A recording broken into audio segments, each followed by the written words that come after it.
डबवाली का एकमात्र latest variety का ऑल फैमिली शोरूम।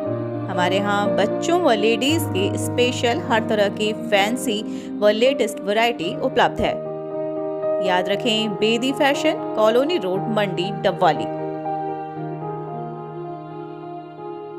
एक बड़ी खबर के साथ शुरुआत करेंगे जो कि देसूजोदा से आ रही है, जहां पर संदिग्ध अवस्था में चोरी हुई बकरी और बाइक को लेकर कई घंटों तक ग्रामीणों की ओर से पुलिस चौकी देसूजोदा में जमकर बवाल काटा गया, क्योंकि ग्रामीणों का आरोप है कि उन्हें देर रात गांव देसूजोदा के मांग्याना स्थित ढानियों में एक लावारिश अवस्था में बाइक और बकरी बरामद हुई है, जहां पर ग्रामीणों ने आरोप लगाया कि ये अज्ञात चोरों की ओर से चोरी कर इसे ले जाने की जो कि एक कोशिश की गई थी, मगर मौके पर कुछ लोग आने की वजह से उक्त जो चोर थे वो वहां से फरार हो गए।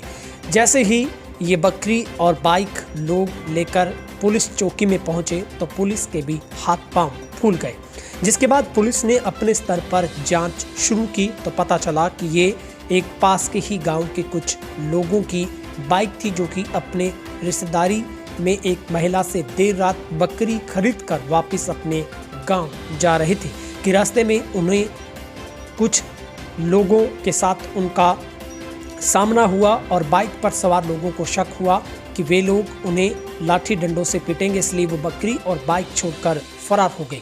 मगर ग्रामीणों ने आरोप जड़ा कि इतनी देर रात को कौन बकरी खरीद कर अपने गांव लेकर जाएगा, अगर ले जा रहे थे तो फिर वो बकरी और बाइक को छोड़कर क्यों भागे।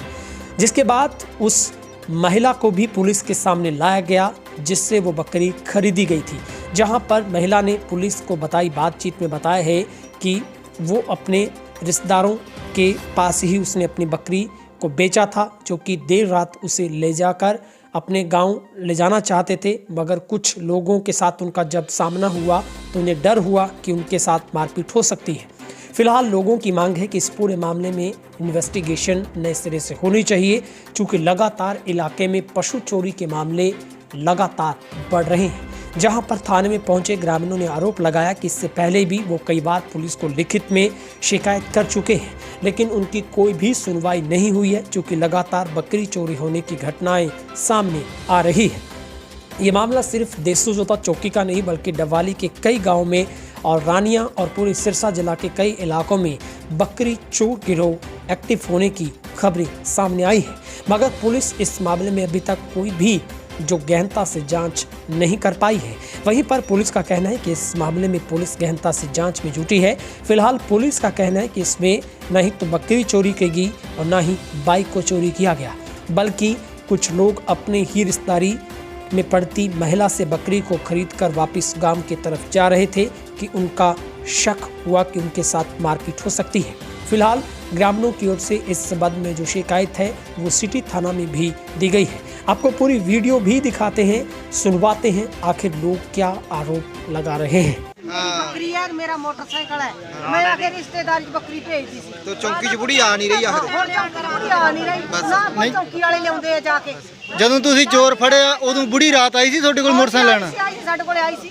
ਅੱਛਾ, ਤੇ ਉਹ ਬੁੜੀ ਹੁਣ ਆ ਨਹੀਂ ਰਹੀ ਇੱਥੇ ਚੌਕੀ 'ਚ? ਬੁੜੀ ਆ ਤੇ ਮੇਰਾ ਮੋਟਰਸਾਈਕਲ ਮੇਰੀ ਬੱਕਰੀ ਹੈ, ਮੈਂ ਰਿਸ਼ਤੇਦਾਰੀ ਭੇਜਦੀ ਸੀ, ਹੁਣ ਆ ਨਹੀਂ ਰਹੀ। ਤੇ ਆਹ ਗੱਲ ਇੱਥੇ ਪੁਲਿਸ ਚੌਕੀ 'ਚ ਕੀਤੀ ਸੀ ਤੁਸੀਂ? ਹਾਂ, ਚੌਕੀ 'ਚ ਦੱਸਿਆ ਸੀ ਪੁਲਿਸ ਵਾਲੇ ਮੁਲਾਜ਼ਮਾਂ ਨੂੰ ਵੀ ਰਾਤ ਬੁੜੀ ਸਾਡੇ ਕੋਲ? ਹਾਂਜੀ ਦੱਸਿਆ ਸੀ। ਚਰਨਜੀਤ ਨਾਂ ਬੁੜੀ ਦਾ ਹੈ, ਚਰਨਜੀਤ। ਠੀਕ ਹੈ। ਹੁਣ ਸੁਣਾਈ ਨਹੀਂ ਹੋ ਰਹੀ ਸਾਡੀ ਘੋਰਾ। ਮੇਰੀ ਇੱਕ ਚੋਰੀ ਦੀ ਵੀ ਨਹੀਂ ਸੁਣਾਈ ਹੋਈ, 5 ਚੋਰੀਆਂ ਹੋ ਗਈਆਂ ਮੇਰੇ ਘਰੇ। ਦਰਖਾਸਤਾਂ ਮੈਂ ਸਾਰੀਆਂ ਚੋਰੀਆਂ ਦੀਆਂ ਲਾਈਆਂ, ਇੱਕ ਨਹੀਂ ਸੁਣਾਈ ਹੋਈ ਮੇਰੀ। ਹੁਣ ਦਾ ਸਬੂਤ ਵੀ ਖੜਾ ਹੈਗਾ, ਹੁਣ ਅਸੀਂ ਸਬੂਤ ਵੀ ਫੜ ਲਿਆ ਤਾਂ ਵੀ ਨਹੀਂ ਲੈ। ਇਹ ਤਾਂ ਬਈ ਜਾਂਦੇ ਨਹੀਂ ਧਰਨਾ ਜ਼ਰੂਰ ਹੈ, ਜਦ ਸਾਨੂੰ ਫੈਸਲਾ ਨਹੀਂ ਹੁੰਦਾ ਇੱਕ ਪਾਸੇ। ਹਾਂ, ਫੈਸਲਾ ਕਰਨਗੇ ਫਿਰ ਜਾਵਾਂਗੇ। ਨਾ ਜੇ ਨਾ ਫੜੇ ਖੂਦ ਕੇ ਨਾ ਮੋਟਰਸਾਈਕਲ ਭੰਨਾਂਗੇ ਸੀ, ਕਿਚਰਾ ਵੀ ਨਹੀਂ ਮੋਟਰਸਾਈਕਲ ਦਾ, ਕੁਛ ਵੀ ਹੋ ਜੇ ਉੱਤੇ ਜਾਵਣਾ ਸਾਡਾ ਕੋਈ ਨਹੀਂ ਮੰਨੂ। ਉੱਤੇ ਜਾਵਾਂਗੇ ਬਸ।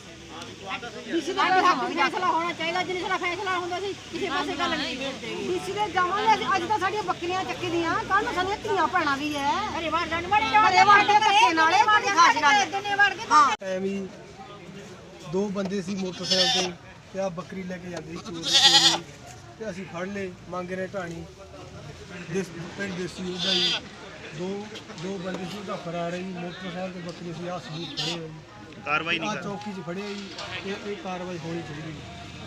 ਕਰਦੇ ਨਹੀਂ ਚੌਕੀ ਵਾਲੇ ਕੋਈ ਪੁੱਛਦੇ ਨਹੀਂ, ਨਾ ਦੱਸਦੇ ਆ, ਪਰ ਫੈਸਲਾ ਕਾਰਵਾਈ ਹੋਣਾ ਕਰਦੇ ਚਾਹੀਦਾ ਨਹੀਂ। ਕੋਈ ਕਰ ਹੀ ਨਹੀਂ ਰਿਹਾ ਕਾਰਵਾਈ। ਆ ਮੋਟਰਸਾਈਕਲ ਦਾ ਨੰਬਰ ਹੈ ਆ ਮੋਟਰਸਾਈਕਲ ਦਾ ਸਾਨੂੰ ਨੰਬਰ ਹੈ। ਫੈਸਲਾ ਚਾਹੀਦਾ ਹੈ ਬਸ। ਆ ਮੋਟਰਸਾਈਕਲ ਤੇ ਆ ਬੱਕਰੀ ਹੈ ਜਿਹੜੀ ਰਾਤ ਨੂੰ ਫੜੀ ਗਈ ਹੈ ਹਨਾ। ਮੋਟਰਸਾਈਕਲ ਖੜਾ ਗਾ, ਬੱਕਰੀ ਖੜੀ ਹੈ, ਚੋਰ ਫਰਾਰ। ਦੋਨੇ ਚੋਰ ਫਰਾਰ। ਪਹਿਲਾਂ ਵੀ ਬਹੁਤ ਚੋਰੀਆਂ ਹੋਈਆਂ, ਫੜੇ ਨਹੀਂ ਗਏ ਸੀ। ਫੜ ਲਿਆ। ਉਹ ਇੱਕ ਕੁੜੀ ਦਾ ਨਾਮ ਹੀ ਲੈ ਦੋ, ਕੁਛ ਨਹੀਂ ਹੁੰਦਾ। ਕੁੜੀ ਵੀ ਗਈ ਸੀ ਇੱਕ। ਹੁਣ ਕਹਿਣ ਦਾ ਮਤਲਬ ਕੀ ਹੈ ਵੀ ਪੁਲਿਸ ਕਾਰਵਾਈ ਨਹੀਂ ਕਰਦੀ ਰਹੀ। ਉਸ ਕਾਰਵਾਈ ਨਹੀਂ ਕਰਦੀ। ਠੀਕ ਹੈ। ਗਈ ਸੀ ਇੱਕ। ਇਨਸਾਨ ਮਿਲਣਾ ਚਾਹੀਦਾ, ਫੈਸਲਾ ਹੋਣਾ ਚਾਹੀਦਾ, ਸਾਡੀ ਹੱਕ ਦਾ ਫੈਸਲਾ ਚਾਹੀਦਾ। ਪੰਜ ਚੋਰੀਆਂ ਹੋ ਗਈਆਂ ਇੱਕ ਘਰ ਦੇ। ਪੰਜ ਮੇਰੇ 2 ਮੋਟਰਸਾਈਕਲ ਚੱਕੇ ਗਏ। 3 ਵਾਰੀ ਮੇਰੀਆਂ ਬੱਕਰੀਆਂ ਚੱਕੀਆਂ ਗਈਆਂ। ਕੋਈ ਸੁਣਾਈ ਨਹੀਂ ਕਰੀ ਕਿਸੇ ਨੇ। ਮੈਂ ਕਲਾ ਕੇ ਬਹਿ ਗਈ। ਮੈਂ ਮੇਰੀਆਂ ਦਰਖਾਸਤਾਂ ਲੱਗੀਆਂ ਹੋਈਆਂ ਥਾਣੇ ਦੇ ਵਿੱਚ। ਹੁਣ ਪਿੰਡ ਦੇ ਸਾਰੇ ਮੈਂਬਰ ਚੌਂਕੀ 'ਚ ਮੌਜੂਦ ਹੈ ਹਨਾ, ਲਗਭਗ ਮੌਕੇ 'ਤੇ।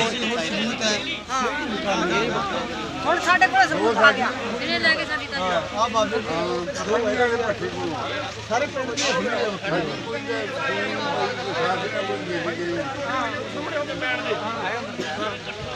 ਬੰਦੇ ਦੇ ਸਾਡੇ ਦਾ ਆ ਕੇ ਸਾਰੇ ਫਿਰਦੇ ਨੇ ਜਾਣੀ ਕਿਹਦੇ ਵੜ ਕੇ ਕਿਹਦੇ ਵੜ ਕੇ। ਮੇਰੇ ਘਰੋਂ 5 ਸਿਲੰਡਰ ਮੇਰਾ ਚੱਕਿਆ ਗਿਆ। ਅੱਜ ਦੀ 2 ਮੋਟਰਸਾਈਕਲ ਮੇਰੇ ਚੱਕੇ ਗਏ।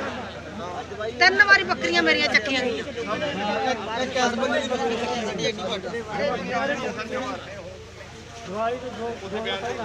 ਉੱਚਾ ਬੋਲੋ ਮਾੜਾ ਜਿਹਾ। ਉੱਚਾ ਬੋਲੋ ਨਾ। ਪਹਿਲਾਂ 2 ਦਿਨ ਬੱਕਰੀ ਚੱਕੀ ਗਈ, ਕਿਹਨੇ ਆਪਣਾ ਕਰੋ ਉਹ ਇਹਨਾਂ ਨੇ ਚੱਕੀ ਆ।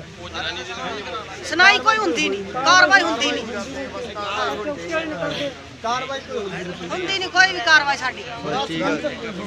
ਸਬੂਤ ਵੀ ਖੜਾ ਗਾ, ਮੋਟਰਸਾਈਕਲ ਖੜਾ, ਬੱਕਰੀ ਖੜੀ, ਸਬੂਤ ਖੜਾ, ਫੇਰ ਵੀ ਨਹੀਂ ਹੁੰਦੀ ਸਾਡੀ ਕਾਰਵਾਈ। ਹੁਣ ਰਾਤ ਦਾ 2 ਦਾ ਟਾਈਮ ਸੀ, ਭੱਜ ਗਏ। ਭੱਜ ਗਏ। ਫੜੇ ਨਹੀਂ ਗਏ ਕਿਸੇ ਨਹੀਂ ਹੋਏ। ਕਣੀਆਂ ਪੈਂਦੀਆਂ ਸੀ। ਹਨੇਰਾ ਸੀ। ਕਣੀਆਂ ਪੈਂਦੀਆਂ ਸੀ ਨਾਲੇ।